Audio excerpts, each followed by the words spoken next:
Anda kembali bersama kami dalam dialog mengenai kontroversi pasal penghinaan terhadap Presiden. Kita ke Pak Didi, mungkin tanggapannya. Kalau menurut Pak Fikar ini berlebihan menghidupkan kembali pasal yang sebetulnya sudah dibatalkan oleh MK seperti itu.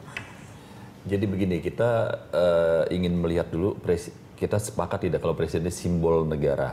Ya. Simbol negara ini tentu harus dilindungi, dihormati. Memang ada pelakuan yang berbeda dengan masyarakat pada umumnya. Yang jadi pertanyaan ketika foto presiden sebagai contoh ya, dibakar, diinjak-injak, diperlakukan tidak senonoh, apakah kita sepakat begitu ya, untuk apakah kita bisa biarkan?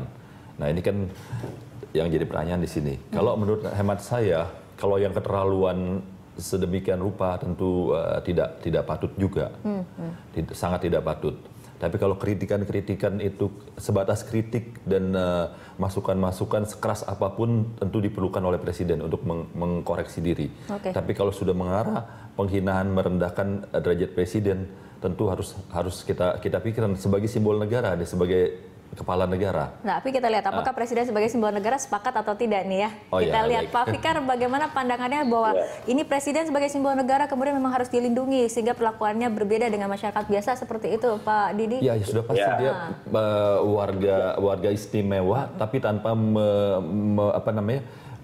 tentu ada hal-hal khusus menjaga harkat dan martabatnya ya. Oke, baik. Pak Fikar tanggapannya. Ya. Dalam sebuah negara kerajaan itu benar simbolnya itu rajanya, raja yang sekaligus kepala pemerintahan. Ya, tapi dalam negara demokrasi ya yang menjadi simbol seperti juga yang dikemukakan oleh konstitusi kita yang tadi ditayangkan itu lambang negara, simbol negara itu adalah Garuda Pancasila gitu ya. Jadi, karena apa? Karena dalam negara demokrasi presiden itu kalau mengacu kepada orang 5 tahun sekali ganti, gitu. Ya, jadi bukan itu lambang negara. Nah, tapi kalau saya sepakat bahwa kalau sampai membakar foto presiden apa segala macam, tapi itu urusannya sebenarnya urusan kesiapan keamanan. Kemudian ada lagi delik yang diterapkan, umpamanya mengganggu ketertiban umum, merusak barang-barang milik orang lain. Itu bisa banyak pasal yang diterapkan gitu. Ya, tidak harus melalui pasal penghinaan terhadap presiden. Karena apa? Kalau terjadi pasal penghinaan terhadap presiden hidup lagi, ini akan menjadi undang-undang subversif baru kalau menurut saya. Baik, Pak. Ya, artinya orang bisa dituduh melawan pemerintahan hanya karena dianggap menghina presiden. Dan pasal ini akan menjadi sangat royal digunakan oleh kekuasaan nanti. Artinya Pak Fikar ini pasal mengenai penghinaan presiden memang tidak relevan untuk diterapkan di Indonesia sebagai negara demokratis karena itu cocok untuk negara kerajaan menurut Pak Fikar, Pak Didi. Saya kira kalau sudah penghinaan yang keterlaluan lalu mengarah kepada fitnah ya. Kita ingat di zaman PSBY sempat ada fitnah yang luar biasa dilakukan pada saat itu. Kalau fitnah kalau tidak salah ada pejabat-pejabat yang diberikan kendaraan dituduh oleh salah satu pihak ternyata tidak ada bukti. Tapi kan menurut Pak Fikar ini ada banyak pasal sebetulnya yang bisa menjerat, tidak harus kemudian dalam satu pasal yang judulnya adalah penghinaan presiden seperti itu. Kalau presiden diperlakukan sebagai warga negara biasa-biasa saja, bayangkan dalam betapa repotnya presiden harus menanggapi hal-hal ini sedemikian rupa. Apalagi kritikan-kritikan ini kan dahsyat di zaman SBY. Kita ingat itu ada lebih dari 300 ya yang bisa dilaporkan yang sudah mengarah ke fitnah. Nah, kalau presiden diperlakukan sebagai masyarakat biasa demikian, betapa sangat repotnya gitu ya. Oleh karena saya pikir kriterianya ini harus lebih jelas lah mengenai penghinaan ini ya. Penghinaan kalau sudah mengarah kepada hal yang fitnah, lalu itu bisa mengganggu juga, membuat keresahan masyarakat. Saya kira harus dipikirkan kehormatan presiden itu tetap harus ada pasal yang melindungi. Ini nampaknya pasalnya dilematis sekali ya. Di satu sisi dikatakan ini kayak nampaknya mengancam demokrasi, mengancam kebebasan berpendapat sehingga kemudian dibatalkan oleh MK. Tapi satu sisi menurut Anda adalah ini untuk melindungi martabat dari presiden itu sendiri seperti itu ya. Nah, dengan adanya delik aduan ini kan menarik juga ya di dalam pasal yang baru ini agak berbeda dengan yang dibatalkan oleh MK. Usulan ini ada delik aduan sehingga presiden juga tidak bisa sewenang wewenang melaporkan orang-orang yang menuduh beliau, apa yang menghina beliau begitu ya. Ada pagar-pagarnya. Oleh karena ini tentu harus dibuka diskusi yang lebih jauh lagi. Kalau saya sepakat demokrasi tidak boleh dimatikan. Saya pikir justru itu masukan yang berharga dan pengalaman 10 tahun Pak SBY, kritikan yang luar biasa, yang tajam, yang menyakitkan, tapi selalu menjaga pada demokrasi itu sebaik-baiknya begitu. Nah, kita akan buka diskusi dengan masyarakat. Kita akan sapa pemirsa Berita Satu, ada Bapak Hairu dari Palu, Sulawesi. Pak Hairu, selamat pagi. Halo Pak Hairu, selamat pagi. Ya, Pak Hairu. Ya, selamat pagi Mbak. Ya, Pak Hairu mungkin bisa memberikan tanggapannya mengenai pasal penghinaan presiden. Menurut Anda sebagai anggota masyarakat, apakah pasal ini diperlukan atau menurut Anda ada solusi lain? Iya, kalau menurut saya,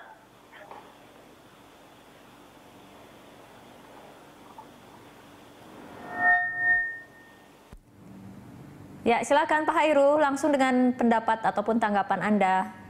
ya kalau menurut saya selaku masyarakat mengenai pasal penghinaan presiden ini sebetulnya tidak terlalu kritis untuk adanya pasal tersebut. Karena sebagaimana dijelaskan oleh para ahli tadi bahwa sebenarnya presiden dapat menggunakan pasal-pasal mengenai penghinaan tersebut. Sebenarnya itu sudah cukup.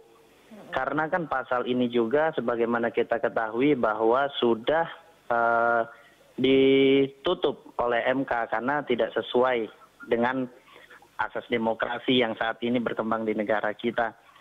Kemudian juga sebagaimana disampaikan oleh para ahli tadi bahwa kita mencegah terjadinya penyalahgunaan pasal ini karena dikhawatirkan dengan tidak jelasnya poin-poin perbedaan antara kritik dan penghinaan itu khawatirnya akan menjadi bumerang untuk proses demokrasi yang berjalan di negara kita. Jadi sebetulnya kami selaku masyarakat menganggap bahwa pasal tersebut belum terlalu dibutuhkan. Karena sebagaimana negara kita adalah negara demokrasi yang tidak mungkin tidak lepas dari kritik dan saran daripada masyarakat itu sendiri. Baik, Pak Hairu, terima kasih telah memberikan tanggapannya dalam dialog Jurnal Pagi. Pak Didi, ini dari anggota masyarakat mengatakan ini belum perlu kemudian untuk menghidupkan kembali pasal penghinaan presiden. Terlebih kekhawatirannya adalah mencegah penyalahgunaan wewenang dari pasal ini sendiri, seperti itu. Saya kira harus ada pengkajian yang dalam ya. Memang kalau kalau sampai bisa mengganggu proses demokrasi, mematikan orang-orang yang bisa bersuara keras mengkritisi presiden, itu mengkhawatirkan juga. Cuma artinya begini, kalau dilihat dari mempertimbangkan manfaat dan juga kemudian nantinya benefit ataupun negatifnya, apakah menurut Anda perlu menghidupkan kembali pasal penghinaan ini seperti itu? Kalau nanti kriterianya lebih jelas, ini kan masih di dalam perdebatan yang panjang ya. Ini perlu. Kalau di MK ada yang beda yang harus kita kaji lebih jauh. MK ini unik putusannya nih ya.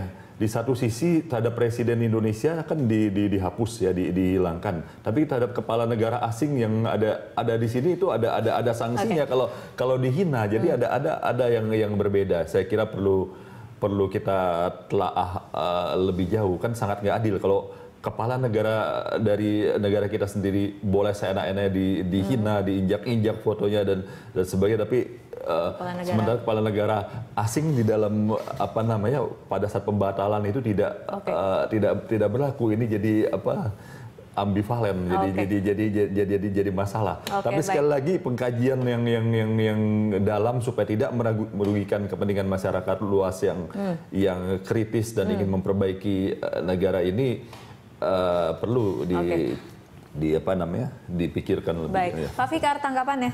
Ya, saya bilang gini, satu ya, kalau benar pasal itu menjadi pasal delik aduan, itu menjadi redundant, berlebihan gitu ya. Karena 310 pun delik aduan gitu ya, dan jelas koridornya yang menyangkut kepentingan umum itu bukan pencemaran gitu. Itu jelas tuh, 310 itu sangat jelas, ada konteksnya gitu. Ya, itu satu. Terus yang kedua, soal putusan MK yang tidak membatalkan negara lain, ya itu kalau menurut saya bentuk dari penghormatan kita terhadap negara lain, bukan kita dalam pengertian ini, kita sebagai bangsa, ya. Kalau ada kepala negara lain, apakah itu raja, apakah itu presiden, ya, menjaga kehormatannya, itu sama dengan menjaga muka kita sendiri, gitu. Kalau persoalannya pasal itu.